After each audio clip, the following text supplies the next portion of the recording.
All right, welcome to The Explainer. Today we are diving into something really fascinating. We're going to deconstruct a legal case where a seemingly simple, everyday document, a 2-year rental lease, was used as this incredibly powerful shield. It literally stopped a corporate giant dead in its tracks. So let's break down exactly how that happened.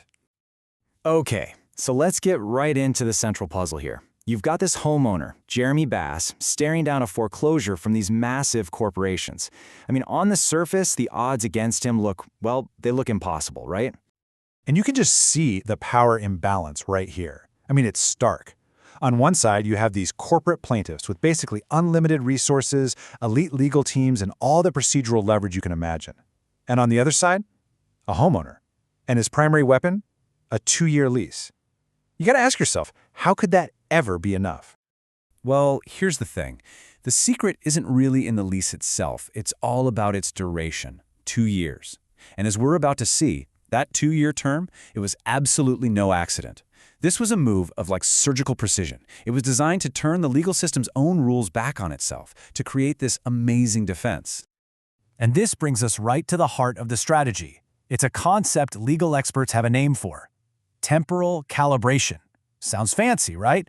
But what it really boils down to is finding that perfect Goldilocks time frame. It's all about timing.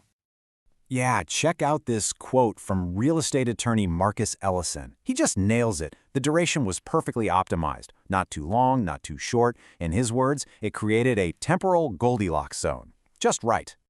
Okay, let's break down why this is so critical. Think about the risks. If the lease was too short, say just 1 year, well, that creates a huge problem.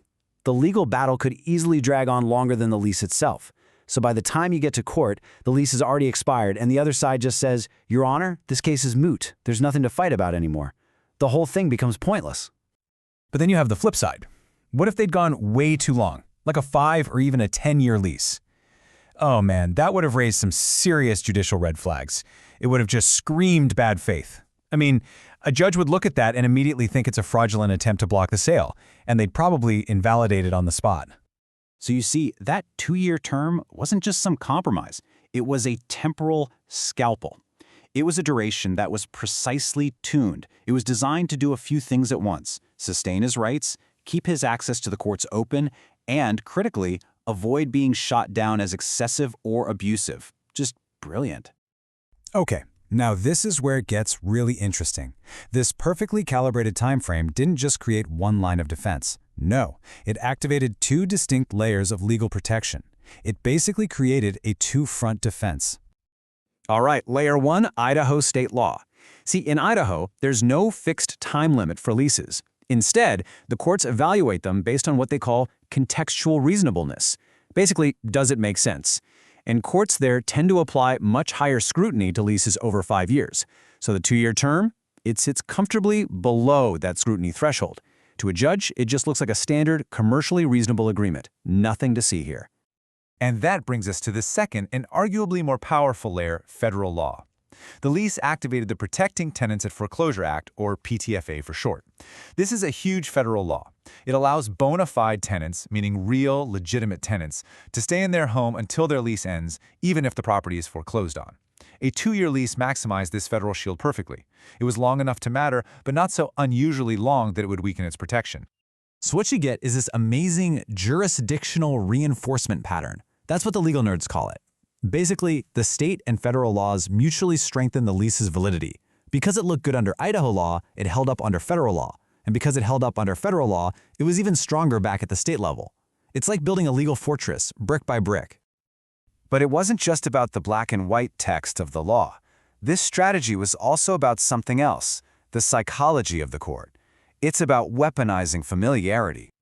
This quote from trial consultant Daniel Rodriguez really says it all. In legal warfare, appearances are substance. The 2-year term just reads as standard. It's reasonable. It looks professionally constructed. In his words, Bass weaponized familiarity. And that is such a key insight. So what was this doing on a psychological level? It was designed to neutralize something called suspicion heuristics. Look, judges are human. In these kinds of distressed property cases, they've seen it all. So they have these cognitive shortcuts, and they can get really skeptical of any legal document that looks like it was created at the last minute just to block a sale.